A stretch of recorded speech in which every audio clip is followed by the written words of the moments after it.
కామం కళ్ళ నిండిపోయి, కళ్ళ నిండా కామం ఎక్కువైపోయి, దేవుని మందిరంలో ఉన్నానా, దేవుని సన్నిధిలో ఉన్నానా అని కూడా లేకుండా మందిరంలో కూర్చొని చాటింగ్ చేసే సైతాన్లో నేను చూశాను.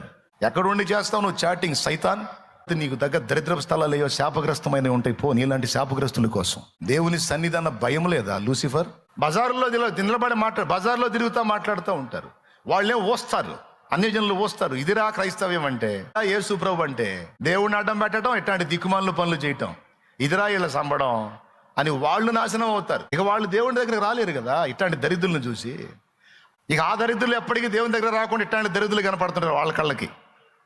వాళ్ళ కళ్ళకు కూడా మంచివాళ్ళు కనపడరు. పద్ధతిగా మారు మనసు పొంది ఆ పాపాన్ని వదిలిపెట్టి, ఆ వ్యభిచారం వదిలిపెట్టి, ఆ తాగుడు వదిలిపెట్టి, ఆ పద్ధతులన్నీ, ఆ దరిద్రపు అలవాట్లన్నీ మార్చుకొని మంచిగా బతికే పరిశుద్ధులు కనపడరు ఆ దరిద్రులకి రాత్రులు చీకట్లో మాట్లాడుతుంటారే, చీకట్లో చిందులేస్తారు, వీళ్ళు కనపడతారు. వాళ్ళు ఇంకా నాశనం అయిపోవటానికి.